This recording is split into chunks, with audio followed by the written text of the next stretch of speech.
Hey everyone, in today's video I'm gonna show you how to reset Windows 11 to factory setting.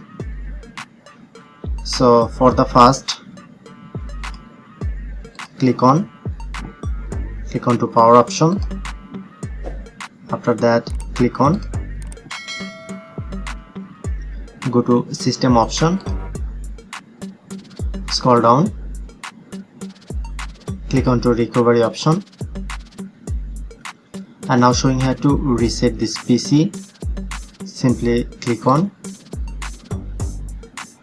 and so follow these two options: remove apps and settings but keep your personal file, or remove all of your personal file, app and settings.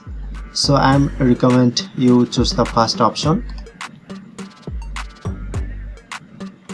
After that, click on to next, and then finally click on to next. Then successfully start reset Windows 11 to factory settings.